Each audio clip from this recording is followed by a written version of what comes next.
Kwentong Bayan.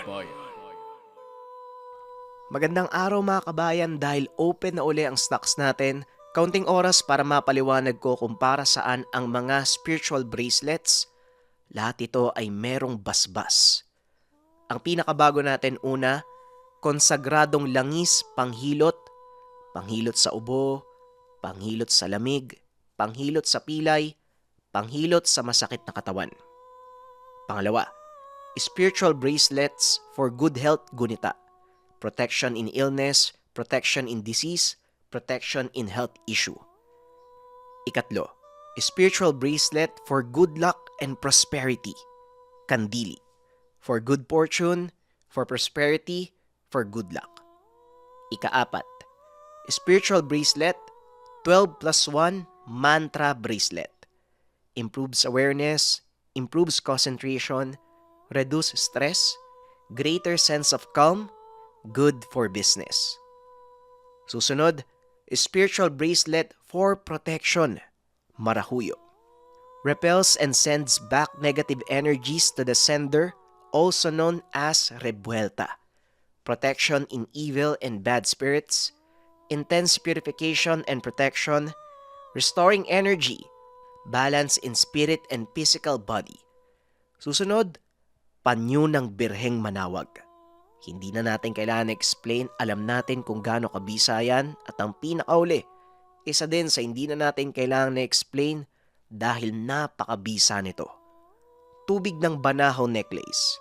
Also known as Sacred Mountain, banal na tubig mula sa Mount Banahaw, providing calmness and good aura. Protects the wearer in bad spirits and accidents. It gives warning to the owner through visions or gut feeling. The water can be used for external use only, panghilot o pamahid. Yun lamang, nasa comment section ang link para maka-order at ganun pa rin mga kabayan, pabilisan na lang kasi mabilis tayong maubusan ng stocks. Simulan na natin ang kwento. Ang kwentong ito ay hango sa totoong buhay. Mula ito sa isa nating kabayan na itago na lang natin sa pangalang Fermin. 1981, Iloilo. Sigurado ka na ba dyan, Abe?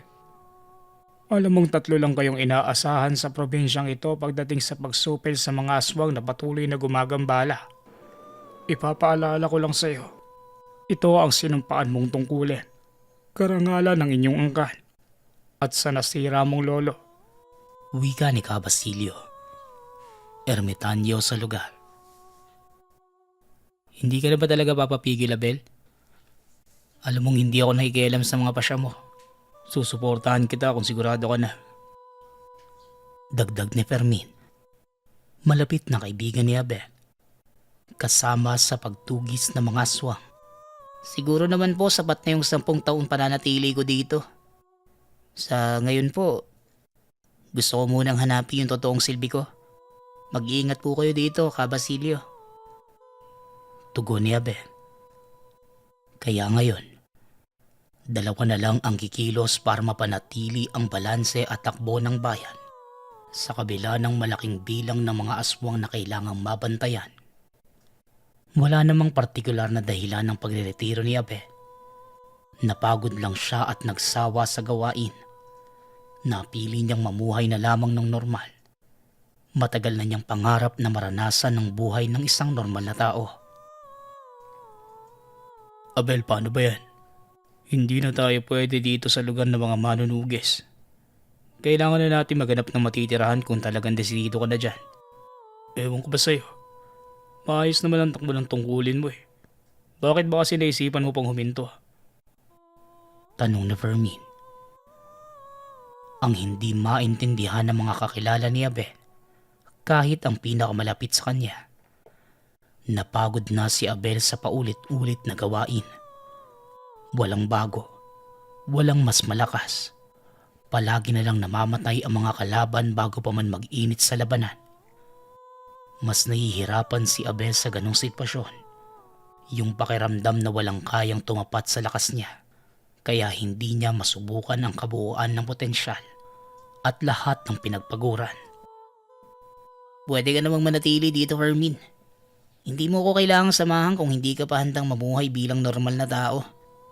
Tsaka bala ko sana puntahan yung baryo na naikwento sa akin ni Franco eh. Matutuwa daw ako doon. Tugon ni Abel. O siya, Abe. Walang pipigil sa'yo. Pero tandaan mo, hindi mo matatakasan ang kapalaran mo. Balang araw, kakatok ulit sa'yo ang sinumpaan mong tungkulin. Sa ngayon, gawin mo na muna ang mga plano mo. Fermin, parte ng tungkulin mo ang bantayan at samahan si Abel kaya humayo kayo. Baka abutan pa kayo ng gabi sa teritoryo ng mga aswang sa ibaba ng bundok. Wika ni Ka Basilio. Dahil sa napagkasunduan, natuloy ang dalawa. Pero ang pagdiretiro sa tungkulin niya ay hindi nangangahulugang hindi na siya mainit sa mata ng mga aswang. Sa dami ng mga napaslang at pinahirapan, malabong maging tahimik ang pangarap niyang ordinaryong buhay. Alam mo, Abel, bilib din ako sa'yo eh. Akalain mo kahit nanilisik na yung mata ni Ka Basilio, hindi nagbago yung desisyon mo. Siguro ang sakit ng mga mata nun ngayon. Maiba ako, Abel. Saan ba yung sinasabi mong baryo na pupuntahan natin? Tanong ni Fermin. Sasagot pa sana si Abel, pero bigla silang nakaramdam ng papalapit na aswang. 2 nasa itaas ng puno at 3 nasa damuhan ang nakaabang sa kanilang pagdaan. Ilan ang sayo, Fermin? Tanong ni Abel. Ngunit bago pa man matapos ang tanong, napatay na ni Fermin yung 2 lumilipad na aswang dahil sa binatong patalim. Ngayon ay palapit na ito sa isa pang nakatago malapit sa puno ng talisay. Ay, nawala tuloy ako sa tinatanong ko sa'yo. Wika ni Fermin. Gulat na gulat yung 2 pang nakatago sa unahan. Tila hindi pa man sila nakakaporma. Lagas na ang 3 kasamahan sa liksi ni Fermin.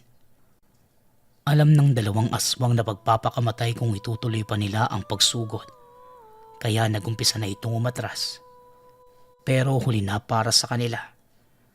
Nasa likod na nila si Abel. Pagkumpas ng kamay nito, sumirit ang dugo sa leeg ng kawawang aswang. Mabuti bagong hasa lang yung mga gamit ko. Mula kaya sa anong pangkat tong mga nakasunod sa atin? Napakahihina naman ang pinadala nila. Nagsasayang lang sila ng mga tauhan eh. Bakit di na lang sila Gabriel ang hanapin nila? Wika ni Fermin. Matapos malinisan ng patalim, muli na silang naglakad pababa ng bundok na tila walang nangyari.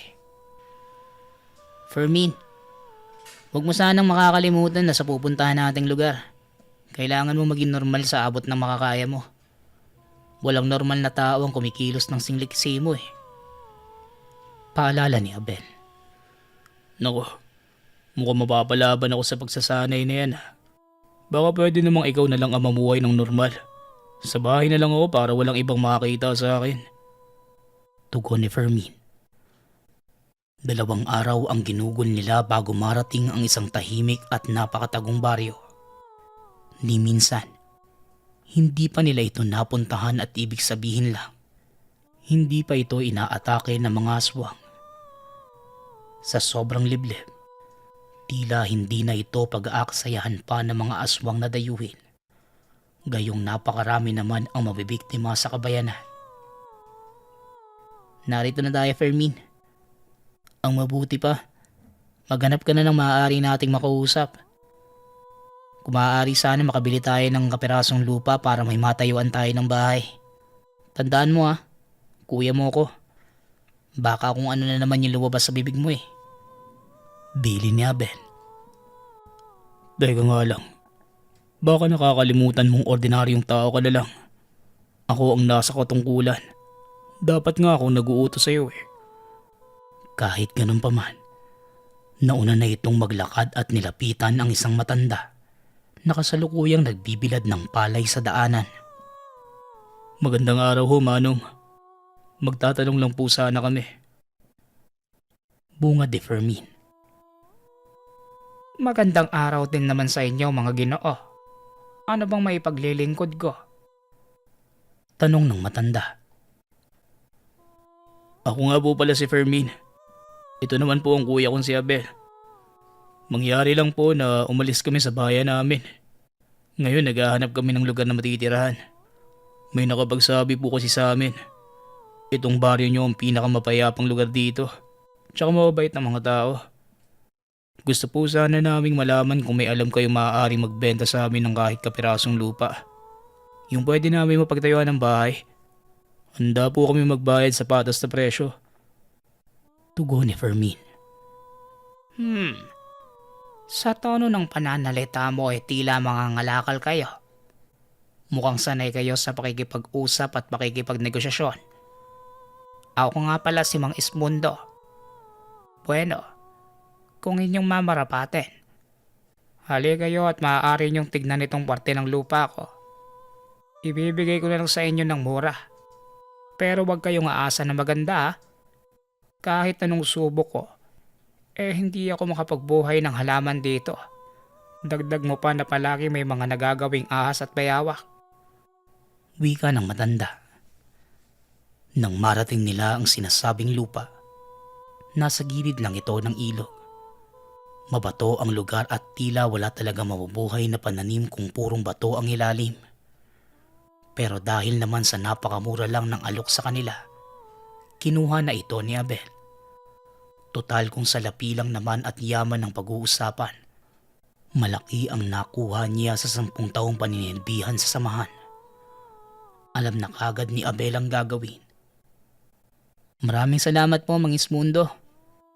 Sasamantalayin ko na din po Kung maaari po sana, makiram kami ng mga kagamit ng pambungkal ng lupa. Mukhang madami-daming trabaho ang gagawin namin sa lupang yun Dagdag ni Abel. Bagamat kulang naman ang kagamitan ni Mang Ismundo, sinamahan na lang niya si Abel para makahiram ng mga kagamitan sa mga taga-baryo. Abel, ano bang plano mo ngayong araw? Kailangan may matulugan tayo bago sumapit ang gabi. Wika ni Fermin. Ang plano ni Abel, bungkalin ang lupang pag-aari nila at alisin ang mga batong naroon at patagin. Dalawa lang sila ngunit katumbas ng 10 tao ang nagawa nila ng araw na yun. Yun nga lang, sa ilalim muna sila ng mga dahon ng niyog na pinagpatong-patong upang magsilbing bubong. Bukas pa sila magtatayo ng simpleng kubo. Bilib din ako sa iyo, Abel. Akalain mo nga naman, nagawa nating patagin tong parang wala ng pag-asang lupain. Ano kayang sasabihin ni Mang Edmundo kapag nakita niya to bukas? Biglang natahimik si Fermin. Naramdaman nila ang presensya sa paligid. Alam nilang hindi lamang sila ang naroon sa parting yon. Ilog ang baba nito. Kaya para sa kanila normal lang na maging daanan nito ng ilang mga nilalang ng dilim. Dumiretso ka na. Huwag mo nang abalahin pa ang sarili mo sa amin. Dala mo na lang kami ng pagkain pagbalik mo, kaibigan. Wika ni Fermin. Buong akala ko talagang tahimik itong lugar na to at malayo sa mga nilalang na yan. Mukhang maswerte lang sila dito at hindi interesado sa kanila ang mga aswang. Paano? Matutulog na muna ako Ikaw na muna ang bantay, Fermin. Total, yun naman talaga ang trabaho mo, di ba? Tugon ni Abel na may halong pang-asa. Natutuwa ito sa mukha ni Fermin na tila napipikon na. Ano pa bang magagawa ko? Matulog ka na. Mamaya ako naman ang babawi sa pahinga. Ilang araw na akong walang tulog Mabuti ka pa. Panay tulog lang ang ginagawa mo sa paglalakbay natin. Wika ni Fermin. Sa bilang niya, may 3 aswang na dumaan sa lupain. Pero ang napagtataka, wala namang ginagawang marahas na pagkilos ang mga ito. Dumadaan lamang talaga. Nang bandang madaling araw, biglang napabangon si Abel. Habang si Fermin naman, napahawak ng patalim dahil biglang may bumagsak sa kanilang sinisilungan. Inaasahan nilang kalaban nito ngunit nagulat sila nang makita ang kapirasong hita ng baboy na naroon sa harapan. Mukha yatang sinunod ka nung kausap mo kanina, Fermin, no? Ayun ang hinihingi mong ulam kanina. Wika ni Abel habang patuloy sa pagtawa. Paano ba naman? Naalala niya yung sinagawa ni Fermin kagabi na tumulay lang sa lakad at daanan na lang sila na makakain. Pero syempre, hindi naman nila ito kinain. Hindi pa sila nahihibang para tumanggap ng pagkain mula sa aswang. Nang magumaga, inumpisahan na nila ang pagtatayo ng poste para sa kanilang bahay. Malaki ito dahil gusto nilang may tag-isang kwarto at banyo sa bahay. Nang madaan naman doon si Mang Ismundo ay natuwa ito sa nakita. Mukha yatang napasaba kayo sa trabaho kahapon. Akalain mo, ganito pala kaganda itong lupa ko dito sa ilalim ng tamang may-ari. Mahusay. Huwag kayong mahihiyang manguha ng mga kawayan at tanahaw dyan para gawing bubong. Sa akin ang lupain yan hanggang doon sa kabilang ilog. Kapag may nagtanong sa inyo, sabihin nyo na lang ang pangalan ko at alam na nila yan. Siya nga pala, munti ko na makalimutan. Eto, nagluto kami ng nilagang baboy kanina. Naisipan ko kayong dalhan. Kumain na muna kayo habang mainit pa. Wika ng matanda. Maraming salamat po, Mang Ismundo. Napakabuti niyo po sa amin. Kahit nga yung mga bisita niyo dito sa baryo namin mabait din. Akalain mo nga naman, dinalhan pa kami ng sariwang hita ng baboy. Tugon ni Fermin. O siya, ako matutulog na muna. Magpasabi na lang kayo sa bahay kung meron pa kayong kailangan sa akin. Pasensya na. Abala yata ang mga kalalakihan dito. Hindi nila kayo matutulungan. Paalam ni Mang Ismundo. Nang makaalis ang matanda, kaagad tinignan nila Fermin yung dala nitong ulam. Sakto dahil nagugutom na sila. Pero bago kumain, nagpatak muna sila ng kalamansi. Wala namang problema sa pagkain. Kaya hindi na nila hinayaan pa itong lumamig. 4:00 ng hapon. Halos tapos na nila ang kanilang simple subalit malaking bahay. Bubong na lamang ang kulang. Medyo matrabaho kaya pinagpabukas na nila. Pansamantala, mga inipit na dahon muna ng anahaw sa kawayan ang bubong nila laban sa hamog at posibleng pag-ulan. Sa kalagitnaan ng pagkakape, nakarinig sila ng mga pag-uusap. Tila malapit lang ito sa kanila. Alam nila na ang isa dito ay matanda at ang isa naman ay tila binata pa. Mukhang may pagtatalo ang dalawa. Ngunit dahil masyadong mahina ang mga boses, hindi na magawang maintindihan ni Abel. Para malaman ng mga nag-uusap na may tao sa kubo, sinadya ni Fermin na umubo. Dahil doon, natahimik ang paligid at tila mabilis na umalis ang mga nasa bandang ilog. Mukhang kailangan na nating masanay sa mga dumadaan sa ilog. Sa tingin mo, alam kaya nila Mang Ismundo ang tungkol dito? Wala naman kasi siyang nababanggit eh. Tanong ni Abel. Malamang wala. Kita mo naman, napakapayapa ng buhay nila at tila walang pag-aalala. Napansin ko pa nga na karamihan sa mga bahay dito nakabukas na ang mga pintuan. Kung may kinakatakutan ng mga yan, baka pati bintana nila nakasarado kahit tanghaling tapat. Ang mabuti pa, huwag mo na muna isipin yan. Tsaka, di ba ordinaryong tao ka na lang? Ba't mo pa ba inaalala yan?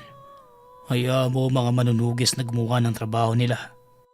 Ikaw naman humayo ka, nagbungkal ka ng lupa, naging magsasaka.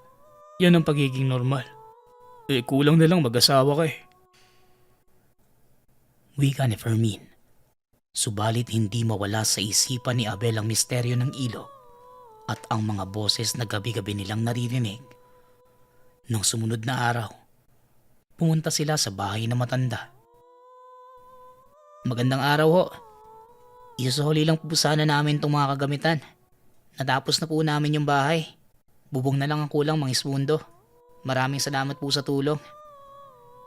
Wika ni Abel. Walang anuman, iho. Masaya kami na may bago kaming kabaryo. Mas magiging masigla ang pamayanan. Siya nga pala, naikwento ko sa mga kapitbahay ang galing nyo sa pagkukumpuni at pagtayo ng bahay. Kaya yung ilan sa mga kabaryo natin, baka magpagawa sa inyo ng mga sira nilang bahay. Kayo na lamang ang bahalang maningil. Labas na ako dyan. Naisip ko, baka kailangan nyo na mapagkakakitaan. Ayaw ko sanang manghimasok pero ano ba ang pinagkakabalahan nyo bago mapunta dito? Tsaka anong plano nyo para sa pang-araw-araw nyo? Tanong ni Mang Ismundo. Napakamot naman si Abel at Fermin. Nag-iisip sila ng sasabihin. Hindi nila pwedeng ipagtapat na mamamatay aswang sila at kailangan nilang pumatay para mabuhay.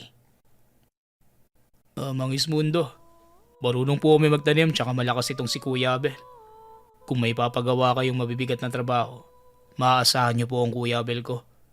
Kung gusto niyo po maaari namin kayong ipag-araro ng bukid. Ngunit hindi naman talaga nila kailangan. May sapat silang salapi na susuporta sa pang-araw-araw. Pero baka pagdudahan lang sila kung wala silang trabaho. Bandang hapon, may pinakilala si Mang Ismundo na dalawa sa mga kapitbahay. May nais magpatayo ng bahay at magpagawa ng balon sa kanilang bakuran. At meron namang gusto itong maging katuwang sa pagsasaka. Maya-maya pa, habang papalubog na ang araw, may dumating na grupo na may 4 na kalalakihan at 2 babae. Hindi ito kilala nila Mang Ismundo. Ayon dito, tila mga dayo lang nanaligaw sa lugar. Fermin, ang mabuti pa umalis na tayo. Hindi maganda ang pakiramdam ko dito Wika ni Abel. Mabilis naman silang nagtago sa taong naroon. Pasimpleng umalis at umuwi sa tahanan. Mukhang sinusundan ka ng gulo, Abel Tama yata si Ka Basilio. Tungkulin mo maghanap at kakatok sa pintuan mo. Hindi mga normal na tao mga yon. Lalo na yung nasa kaliwang gilid. Wika ni Fermin. Ramdam nila ang maitim na presensya at tila uhaw sa dugong aura ng mga dayong nakita nila kanina. Maganda ka lang, Fermin. Tandaan mo, wala na ako sa kutungkulan. Ikaw ang bantay ko kaya ikaw ang bahala sa kanila. Wika ni Abel. Napilit pinipigilan ng pagtawa. Loko ka. Nakita mo ba kung gaano sila karami? Tapos hahayaan mo akong mag-isa? Hindi naman yun mga aswang sa kabundukan.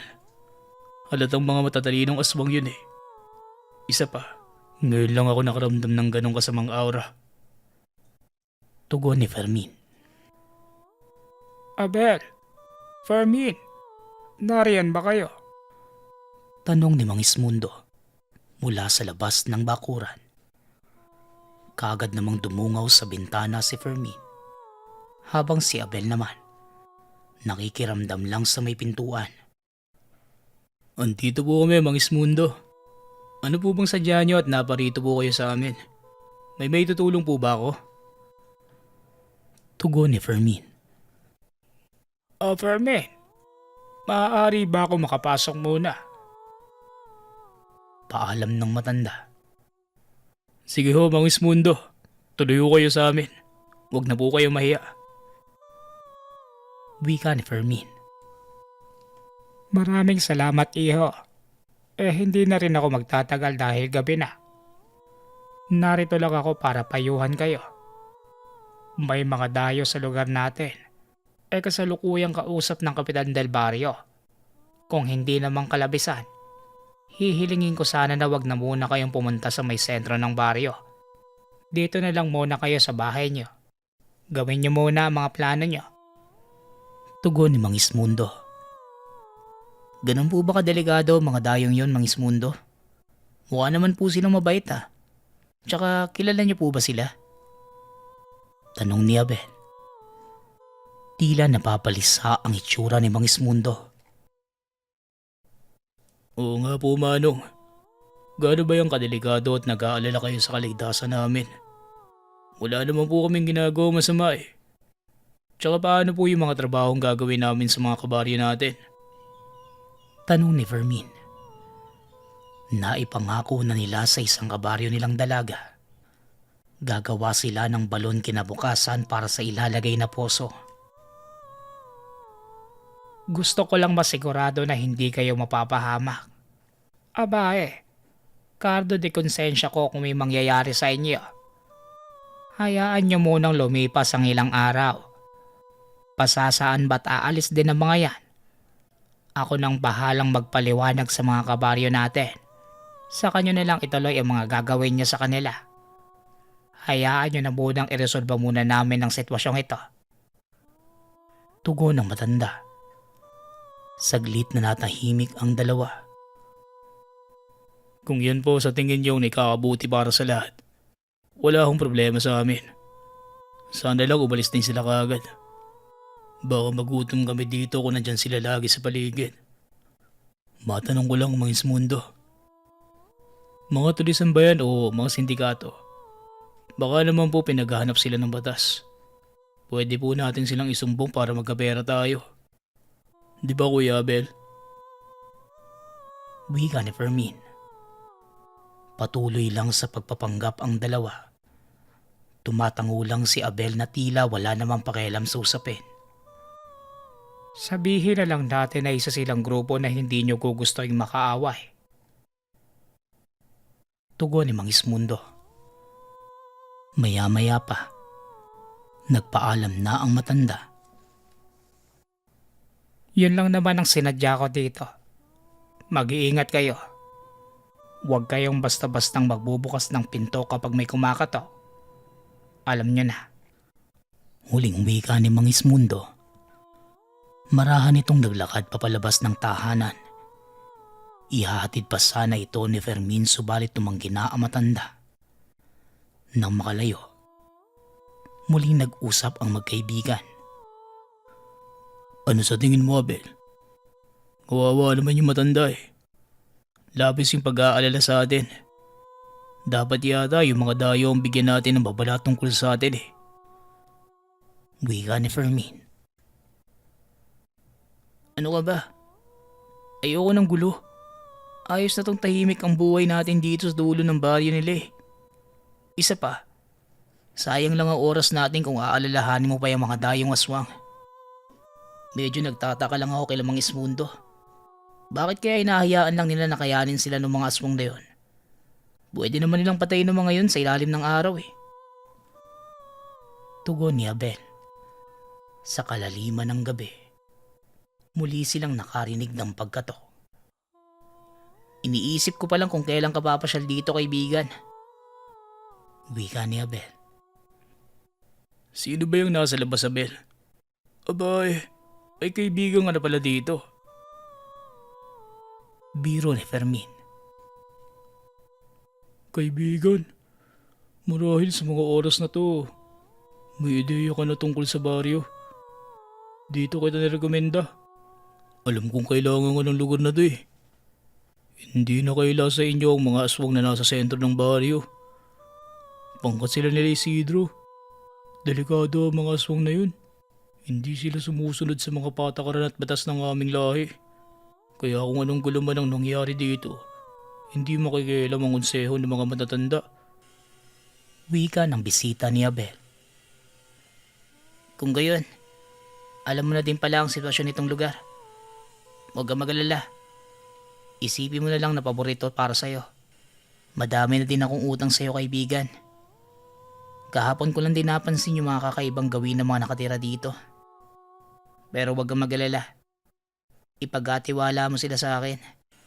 Makakaasa ka mananatili ang katiwasayan ng lugar na to. Tugon ni Abel. Teka, ano ba yan? Para kayong mga sira at nag-uusap kayo ng ganyan. Ang mabuti pa, pumasok ko na lang dito. Ako nahihirapan sa inyong dalawa eh. Sabat ni Fermin. Subalit malamig na hangin lamang ang naramdaman niya. Bigla na lang naglaho ang lalaking nasa labas ng tahanan. Aba eh, bastos pala yung kaibigan mo, Abel eh. Iwanan ba naman ako? Hindi man lang marunong magpaalam. Sino ba yun? Tsaka ano bang pinag-uusapan nyo? Tanong ni Fermin. Pero nakita niyang seryoso ang itsura ni Abel. Si Franco ang narinig mo kanina. Ang nag-iisang aswang nakaanib ng kilusan. Siya ang nagmungkahi ng lugar na to. Pero kailangan ko munang palabasin at tumiwalag na ako sa grupo. May hinala si Franco eh. May traitor sa loob ng samahan. Nagpapakalat ng mga impormasyong hindi dapat makalabas. Kaya bukod sa'yo, hindi ko alam kung sinong ibang pagkakatiwalaan ko sa loob. Tugon ni Abel. Nagulat naman si Fermin. Kilala niya ang pangalang Franco. Ilang beses nang lumalabas ang pangalan nito sa mga sagupaan ng mga manunugi sa Taswang. Ang misteryosong mersenaryo na sumusuporta sa mga laban ni Abel. Kung gayon, wala pala sa labas ng samahan ng laban kundi nasa loob. May hinala ba kayo kung sino ang nasa likod nito? Kaya pala ilan sa mga kutang sinasalakay natin tila nakapaghanda at wala na tayong naabutan. Kaya pala, may ahas sa samahan. Wika ni Fermin. Huwag kang padalos-dalos, Fermin. Hanggang ngayon, puro hinala lang ang meron kami. Pero sigurado ako, may mataas siyang katungkulan. Maaaring isa ito sa mga nagbababa ng utos. Tugon ni Abel. Naputol naman ang usapan ng dalawa nang makarinig sila ng mga pagsigaw ng iilang kababaihan na tila hinahabol. Batid nilang malapit lamang ito sa lugar. Dito ka lang, Fermin. Ako nang bahala sa nasa labas. Ihanda mo lang ang sala at mukhang magkakaroon tayo ng mga panauhin. Wika ni Abel, kasabay ng pagkuha ng sandatang puting punyal. Sinasabing nag-iisa lamang ito sa mundo, ang punyal na gawa sa puting metal. Kagad na lumabas si Abel at pinuntahan ng pinagmumulan ng ingay. Naroon ito sa unahan. Sa bandang palayan ay naroon ang dalawang babae. Tila hinahabol ng dalawang kalalakihan. Batid ni Abel na kasama ito sa mga aswang na naroon sa baryo. Walang pag-aalinlangang sinugod ni Abel ang dalawa mula sa gilid. Sinabayan niya ang mga pagtakbo ng aswang. Mabilis na binalian ng mga binti at leg, kasabay ng pagbaon ng punyal sa mga sentido. Kaagad naging tahimik ang lugar. Sa unahan ay naroon ang dalawang dalaga. Ayos lang ba kayo? Delikado dito. Ang mabuti pa, sumama kayo sa akin kung gusto niyong makaligtas sa gabing to. Mamaya lang, hahanapin na ang dalawang yan ng mga kasama nila. Wika ng binata. Kaagad namang sumunod ang dalawang dalaga. Puno ng katanungan at pagtataka ang itsura. Ilang minuto lang, naroon na sila sa tahanan nila Abel. Habang si Fermin naman, sinalubong ang mga ito at pinuksan ang pinto. Subalit maging ang binata, nagulat at nanlaki ang mga mata. Abel, anong ibig sabihin nito? Tanong ni Fermin. Nakaamba ang sandata at akmang susugurin ang mga kasama ni Abel. Kumalma ka, Fermin.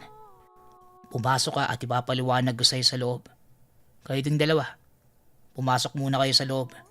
Tsaka, baka pwede naman kayong bumalik sa normal yung itsura. Tugon ni Abel. Ang dalawang kasamahan niyang dalaga ay mga aswang, mga taga-roon sa baryo. Nakilala ito ni Abel dahil sa dito yung nagpagawa ng balon sa kanila. Abel, ano to? Ba't ka nagdala ng aswang sa pamamahay natin? Tanong ni Fermin. Akala ko naman matalas ang pakiramdam mo, Fermin. Hanggang ngayon ba? Hindi mo pa din nahahalata? Nasa baryo tayo ng mga aswang. Walang normal na tao ang narito. Maging si Mang Ismundo, aswang din siya. Pinadala tayo dito ni Franco dahil sa paghingi sa kanya ng tulong ng lolo niya, si Mang Ismundo mismo. Tugon ni Abel. Nagulat ang dalawang dalagang aswang. Hindi nila akalain na alam ni Abel ang tungkol sa kanilang lihim. Higit sa lahat, kilala nito ang pinuno nilang si Franco. Sinabihan ni Abel ang nagangalang Isadora. Siya na ang magpaliwanag kay Fermin. Hindi ako makapaniwalang sa tao pala hihingi ng tulong ang pinsan kong si Franco. Tama ang sinabi ni Abel. Aswang lahat ang narito sa baryo. Pero hindi kami kagaya nila Isidro. Mga aswang sila na ginagawa kung ano man ang naisin. Isang beses kada 3 buwan. Pumupunta sila dito pero ngayon lang namin nakita si Isidro. Mukhang mga bago ang mga utusan nila ngayon eh. Balak nilang ikilan ng mga kabaryo namin. At kung minsan pa nga, inaabuso ang mga kababaihan.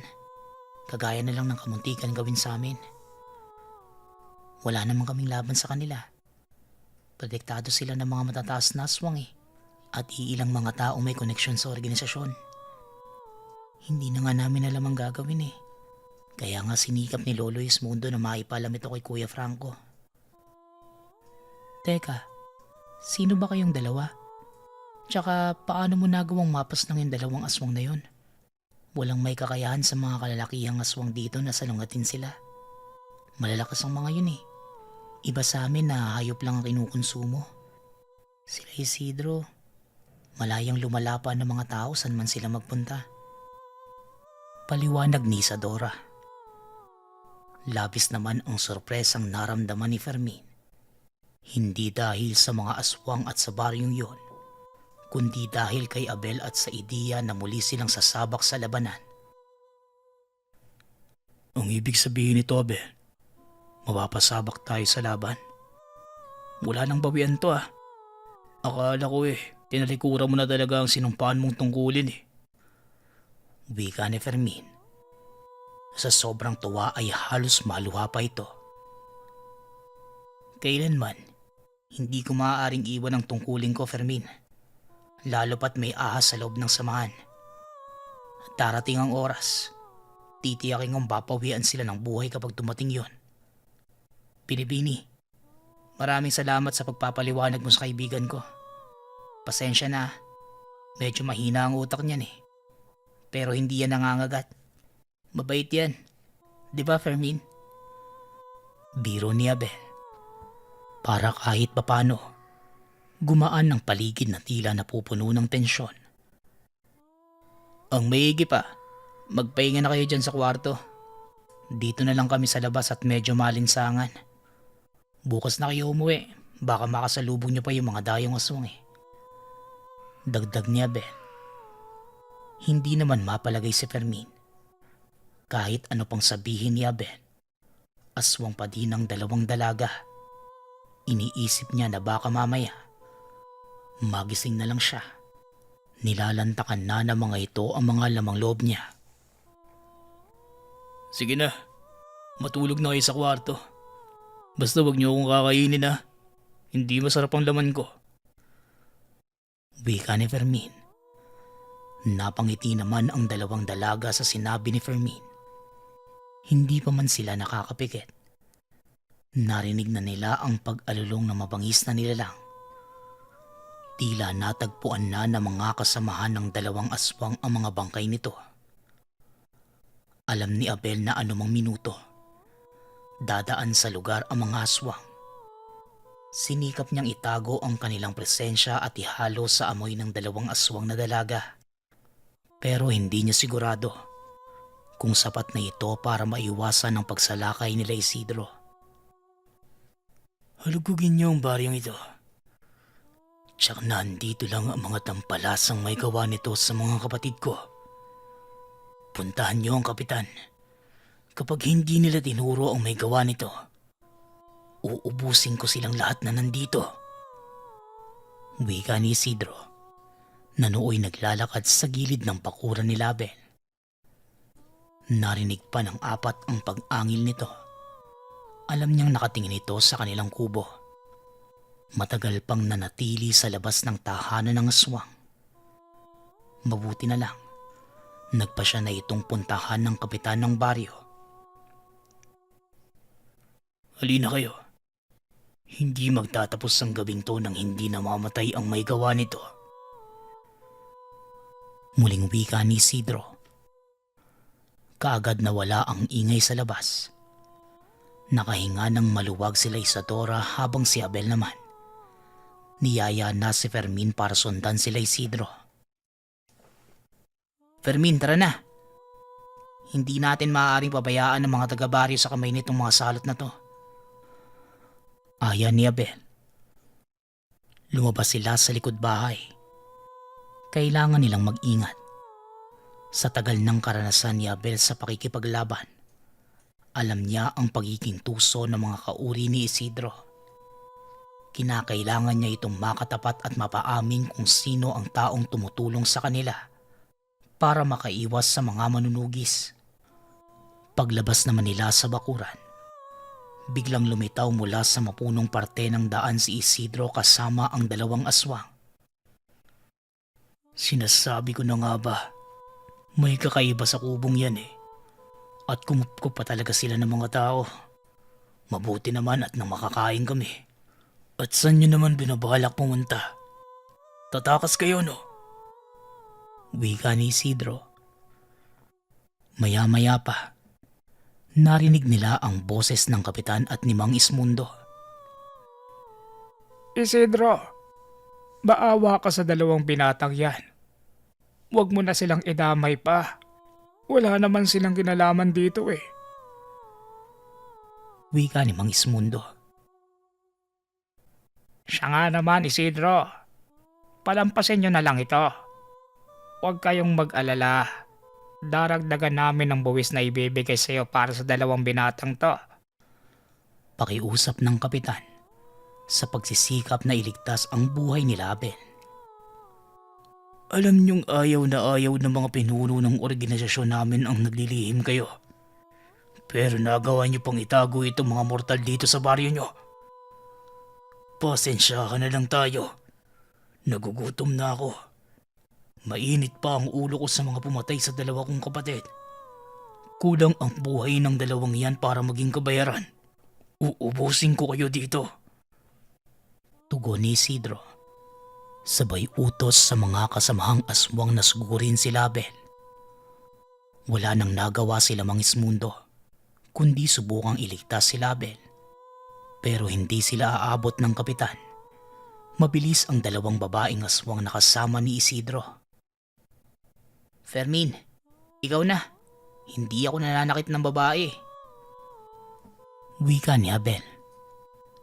Biglang naalala ni Fermin. Kapag babaeng aswang ang nakakasagupa nila, walang ginagawa si Abel. Pinapabayaan lang siyang makipaglaban. Mabilis na nilabas ni Fermin ang latigo. Kaagad itong pumulupot sa leeg ng isa sa mga aswang. Kasabay ng pagsipa sa isa pang babaeng aswang na akmang sasakmalin na si Abel. Sugatan sa leeg yung isang aswang. Habang tumabingi naman ang panga ng isang babae na sinipa ng binata. Nagulat sila Mang Ismundo. Aba, akalain mo nga naman, may ibubog pala tong mga ampon yung tao. Mukhang malilibang ako ngayong gabi. Ano pang ginagawa nyo? Tumayo kayo dyan. Patayin nyo ang mga bugoy na yan. Wika ni Isidro. Bugoy pala ah. Tignan natin kung sino ang bugoy sa atin. Tugon ni Fermin. Naghagis ito ng patalim. Nakaasinta sa ulo ni Isidro. Habang iniiwasan ng pagsalakay ng dalawang babaeng aswang. Nagawa naman itong maiwasan ni Isidro. Mag-ingat ka bugoy. Sa susunod leeg mo na ang tatamaan niyan. Pang-aasar ni Fermin. Labis ang pagkapiko ni Isidro. Ramdam niya na pinaglalaruan lang siya ni Fermin. Fermin, tama ng paglalaro. Tapusin mo na yan. Wika ni Abel. Sa utos nito, bumulagta ang dalawang dalagang aswang sa lupa. Parehong dilat at pilipit ang mga leeg. Natulala si Isidro. Kabilang sa mga pinakamalalakas na aswang ang mga alagad niya. Subalit tila mga laruan lamang itong tinapos ni Fermin. Dahil sa sobrang galit, Nagpalit ito sa anyong gabunan at sinugod si Fermin. Panay pagsigaw na lamang ang nagawa nila Mangismundo. Iho, sa likod mo! Sigaw ng matanda. Ngunit masyadong mabilis ang pagsugod ni Isidro. Subalit sa kalagitnaan ng pagsugod, may tumamang matigas sa sikmura nito. Napaluhod si Isidro. Tila nanlambot ang katawan at nawala ang kabangisan. Aba, akala ko ba hahayaan mo akong ubusin sila. Wika ni Fermin kay Abel. Subalit walang balak si Abel na patayin kagad ang gabunan. Sino ang koneksyon mo sa samahan ng mga manunugis? Kung aamin ka, baka magbago pa ang isip ko at hayaan pa kitang mabuhay. Tanong ni Abel. Pero matigas ang aswang. Chamba, akala mo ba makakaya mong kalabanin ng mga pinuno sa lakas mong yan? Nakachamba ka lang ng suntok sa akin Tugon ni Isidro. Gayong hirap pa din ito sa paghinga dahil sa malakas na suntok ni Abel. Nilapitan ito ng binata at muling tinanong. Ngunit sa pagkakataong yon, binali ni Abel ang dalawang braso nito, kasunod ng mga binte. Kung hindi ka pa din magsasalita, leeg mo na ang susunod kong babaliin. Akala ko ba wala akong laban sa mga pinuno mo? Bakit hindi mo maibigay ang pangalan nila? Tanong ni Abel. Baka mga kapareho niya lang naman duwag ang mga yun. Huwag mo sabihin na hindi mo kilala ang mga pinuno nyo. Baka kawawa ka naman. Tuta ka ng taong hindi mo man lang kilala. Mamamatay ka nang hindi sila nakikita. Wika ni Fernan. Sa mga sinabi nito, sobrang nagalit si Isidro. Hindi niya sinasadyang maisigaw ang pangalan nito. Mapatay niyo man ako dito. Tsak natutugisin kayo ni Pinunong Basilio. Magbabayad kayo. Wika ni Isidro, kasabay ng pagguhit ng patalim ni Abel sa leg nito. Tama nga ang hinala ni Franco. Ang matandang si Basilio ang punot dulo ng kaguluhang to. Wika ni Abel. Lumipas ang gabing yun na puno ng sorpresa ang mga naranasan ng mga taga-baryo. Sinong mag-aakala? Kinupkop namin ang isa sa 3 batikang manunugis. Maraming salamat sa inyo. Pati na rin sa pagtulong sa aming baryo. Pagpapasalamat ng kapitan. Kay Franco po kayo magpasalamat. Siya po ang humingi ng pabor na to sa akin. Pero ganun pa man, sana wala nang makalam ng patungkol sa mga nangyari dito. Hindi ko inaasahan na magpapaaga ang misyon ko Wika ni Abel. Sa pakiusap niya, inilibing ng mga taga-baryo ang mga aswang. Sa utos naman ng kapitan, inilihim ng lahat ang mga kaganapan. Araw lang ang lumipas, bumalik si Franco sa lugar ni Abel. Ipinaalam ng pinata sa kaibigan ang mga naganap. Si Franco ang naatasan sa pag-iimbestiga tungkol sa pagtatraidor. Gamit ang mga impormasyong mula kay Abel at sa baryong yon, kaagad nahuli si Tandang Basilio. Napag-alaman ng lahat. Isa ito sa mga pinuno ng organisasyon ng aswang na hindi lamang sumasalanta sa mga bayan, kundi nagmamanipula din sa mga namamahala nito. Habang buhay na pagkakakulong sa kailaliman ng kuta ng mga manunugis ang parusa dito. Masyadong magaan ang kamatayan. Kaya kung nasaan ang pinakamasamang aswang na nahuli ng samahan, naroon din si Basilio. Patuloy na nakikipaglaban sa mga aswang para sa buhay. Hanggang kamatayan.